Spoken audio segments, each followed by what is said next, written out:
안녕하세요. 웨이커의 황규종입니다. 네, 11월 10일 수요일 미국 증시 리뷰 시작하도록 하겠습니다.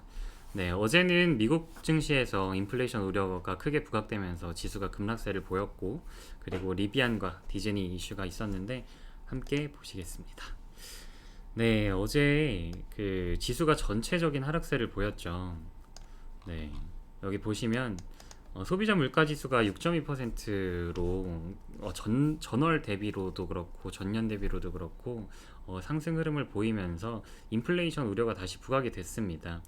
지난달에 신흥국에서 개발도상국에서 코로나 백신도 많이 접종이 되고 바이든 대통령도 LA 항구를 비상 가동을 하면서 물류에 대한 차질을 해소를 하면서 앞으로 그 인플레이션에 대한 우려와 공급망 차질을 완화시켜 나가겠다라고 했는데 이제 10월 지표가 좀 인플레이션을 암시하는 듯한 지표가 나왔다 보니까 시장이 최근에 급등에 대한 되돌림을 보였고 그 중에 이제 메타버스와 관련된 이슈들이 최근에 많았었잖아요. 뭐 페이스북이 메타 플랫폼스로 전환을 한다던가 그리고 메타버스뿐만 아니라 여러 그래픽과 관련된 대응을 하고 있는 우리의 그 GPU 1위 기업 엔비디아도 관련 코멘트들이 최근에 많았고 AMD도 뭐 메타 플랫폼스에 기반이 되는 데이터베이스를 갖추기 위한 데이터 센터에 뭐 그래픽 카드를 자사의 그래픽 카드와 서버용 프로세서 뭐 등등의 공급을 한다는 암시 때문에 급등을 보였는데 아시다시피 엔비디아랑 그 AMD가 필라델피아 반도체에서 굉장히 큰 비중을 차지합니다. 시가총액이 커졌다 보니까 그래서 가장 도드라지는 하락세를 보였고요. 어제 아까 그 말씀드렸던 인플레이션에 대한 우려로 국채 선물도 굉장히 가파른 상승을 했습니다. 이 여파로 자산군 전반에 대한 하락이 있었고 비트코인도 상승 랠리를 이어가다가 하락을 보였고 금은 아무래도 그 안전자산 선호 현상이 전통자산에 대해서 나타나면서 상승을 하는 모습을 보였습니다. 네, 예측치는 어제 발표된 그 소비자 물가 지수는 원래 예측치가 0.4%였어요. 근데 발표가 0.6%로 굉장히 상회를 하면서 이거에 대한 우려가 부각이 됐던 점이고요. 네, 이러한 부분이 다시 완화될 수 있을지 혹은 뭐 백악관이나 뭐 연준에서 코멘트가 나올지 함께 살펴봐야 될 것 같습니다. 다시 인플레이션 압력이 뭐 차익 실현 매물 이후에 또 증시의 하방 압력으로 당분간 작용할 가능성은 있어 보입니다. 네, 그리고 어제 리비안이 상장을 했습니다.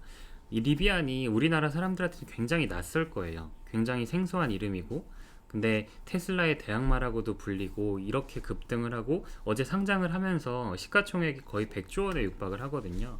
이러한 이유에는 이게 보시면은 이제 미국 자동차 시장인데 미국은 자동차 시장에서 이제 일반 세단과 이제 MPV 이런 그 가족용, 레저용 그런 뭐 카니발 같은 차량 있죠. 이런 시장의 합산이 2018년 기준으로 이게 추세인데 최근 통계 비교적 이제 최근 통계를 가져온 건데 37%밖에 안 됩니다. 대신에 SUV와 트럭 시장이 60%로 크게 차지하고 있다 보니까 우리가 그 잘 알고 있는 뭐 테슬라 모델 S3 뭐 이런 모델에 비해서 차지하고 있는 시장의 파이가 이런 SUV 트럭 시장이 커서 리비안 같은 경우는 또 최근에 아마존의 그 자사 전기 트럭을 공급하기도 하고 있다 보니까 이거에 대한 기대감이 많이 부각이 되었다고 볼 수 있고 아직 한국에는 제품이 없어서 조금 낯서셨을 겁니다. 네.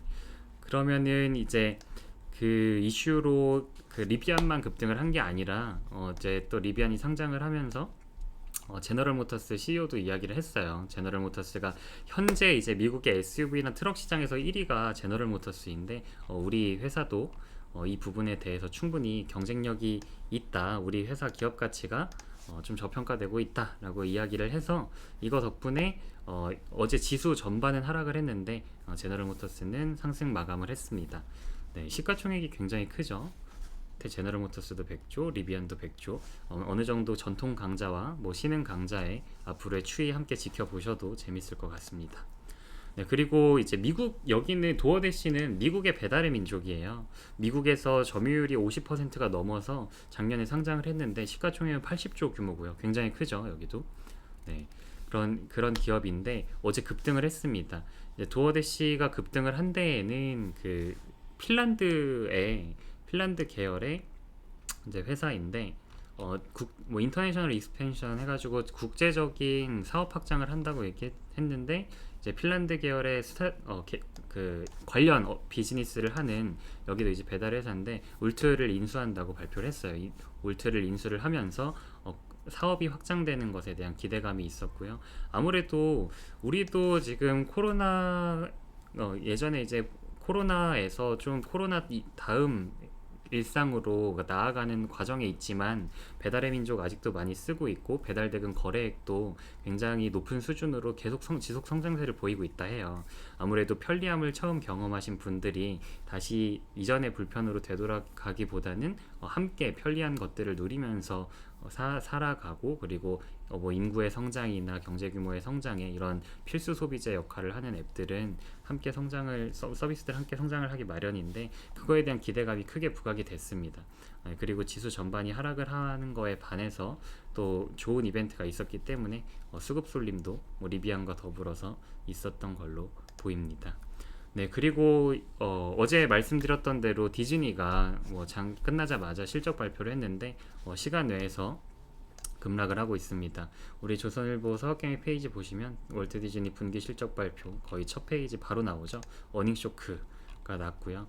네, 시장 전망치를 하회하면서 네, 근데 좀 많이 하회를 했죠. EPS가 26%를 하회했다 보니까 네, 바로 급락하는 흐름을 보이고 있습니다. 네.